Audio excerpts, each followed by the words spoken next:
Assalamualaikum warahmatullahi wabarakatuh. Hamdan wa syukran lillah. Salatan wa salaman ala rasulillah amma ba'd. Dewan juri, Dewan Hakim yang saya hormati, yang saya ta'zimi, semoga Allah ridhoi, serta segenap kerabat da'i dan da'iyah yang saya cintai, mudah-mudahan kita semuanya ada dalam rahmat Allah subhanahu wa ta'ala. Amin, ya Allah, ya Rabbal Alamin. Lihat Bang Jarwo lagi lari, tahu-taunya lagi ngejar Denis.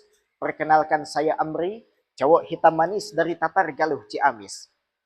Hadirin, akhir-akhir ini kita menemukan fenomena yang tampak berseliweran, namun justru begitu mengkhawatirkan. Banyak harta diumumkan, sedikit rezeki dipamerkan. Kesuksesan tak lagi diukur dari keberkahan, melainkan apa yang terlihat di layar tontonan. Dan inilah yang kita sebut dengan flexing kekayaan. Perbuatan yang mampu merenggut berkahnya kehidupan, namun masih banyak orang-orang yang melakukan. Oleh karena itu, izinkanlah saya pada kesempatan kali ini menyampaikan tausiah dengan judul Stop Flexing Harta, Raih Ridho Allah Subhanahu wa Ta'ala. Hadirin, zaman ini zaman modern. Orang bilang zaman transparansi.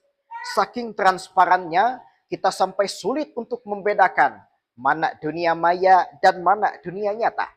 Pandangan mata kita saat ini tak pernah lepas dari orang-orang yang memperlihatkan banyaknya perhiasan sampai dikira toko emas berjalan. Alisnya diukir seperti pecutnya mak lampir, betul? Kita sering kali lupa hadirin, bahwasanya kita hidup adalah untuk berlomba-lomba meraih ridho Allah subhanahu wa ta'ala, bukan untuk menjadi si paling kaya. Allah subhanahu wa ta'ala berfirman di dalam Al-Quran surah At-Takatsur ayat 1 dan ayat 2. A'udzubillahi minasyaitonirrajim. Bismillahirrahmanirrahim. Alhaakumut takatsur hatta zurtumul maqabir. Al-ayah sadaqallahul azim. Bermegah-megahan telah membuat kamu lalai sampai kamu masuk ke dalam kubur. Di dalam tafsir Ibnu Katsir, karangan Asy-Syaikh Al-Imam Al-Alamah Imad Ad-Din Abu Al-Fida Ismail bin Umar bin Katsir bin Jarrah Al-Busra Ad-Dimaski mengatakan di dalam tafsirnya bahwa ayat ini merupakan penekanan bagi orang-orang yang sibuk membanggakan kepemilikan hingga lupa bahwa semua yang dimiliki akan ditinggalkan. Kesibukan bermegah-megahan membuat hati lalai dari zikir dan langkah menuju akhirat. Kalau kita telaah bersama hadirin, fenomena flexing ini muncul ketika ada fenomena lainnya yang bernama FOMO. Tetangga kita posting mobil baru, kita juga ingin beli lalu posting. Teman kita liburan keluar kota, kita ikut-ikutan liburan dan tak lupa posting. Ujung-ujungnya terkuras saldo rekening dan kepala pun tambah pening, betul? Lantas hadirin, bagaimana cara kita untuk mencegah penyakit flexing ini? Jawabannya saya singkat dengan 2M. M yang pertama adalah dengan meluruskan standar kesuksesan. Bukan untuk mengajak pesimis dan melarang optimis, namun seringkali sukses yang kita pahami itu hanya tentang punya rumah besar, tanah berhektar-hektar, dan saham jutaan lembar. Padahal hadirin, sukses yang hakiki adalah ketika terkecukupinya kebutuhan hidup tanpa memikirkan gaya hidup. Hidup berkecukupan tanpa gaya yang berlebih-lebihan. Baginda Rasulullah Sallallahu Alaihi Wasallam bersabda, "Qad aflaha man aslam, wa ruziqa kifafa, wa qanna'ahu Allahu bima atah."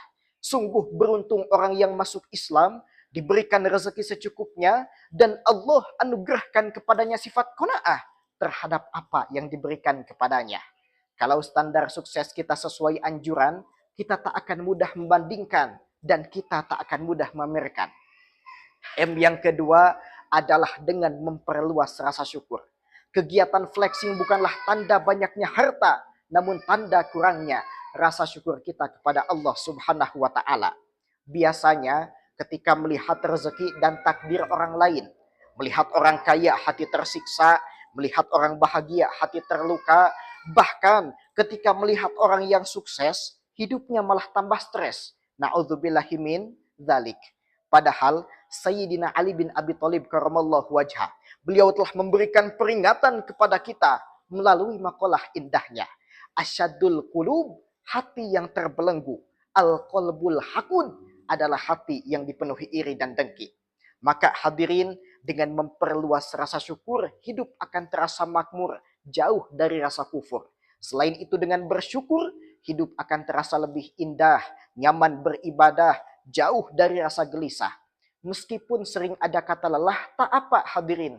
Karena sejatinya orang yang bersyukur tak akan pernah lelah dalam menggapai ridholillah.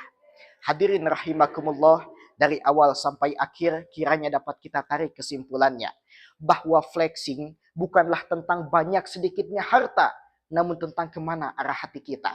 Ketika standar sukses kita keliru, kita akan sibuk memamerkan, dan ketika rasa syukur kita sempit, kita akan sibuk membandingkan. Oleh karena itu, mari kita luruskan standar sukses kita, perluas rasa syukur kita, dan serahkan sisanya kepada Allah Sang Maha Kaya. Kaifa akhafu minal fakri wa ana abdul ghani. Bagaimana mungkin aku takut akan kemiskinan, sedangkan aku adalah hamba dari Sang Maha Kaya. Demikian yang dapat saya sampaikan. Terima kasih atas segala perhatian dan mohon maaf atas segala kekurangan.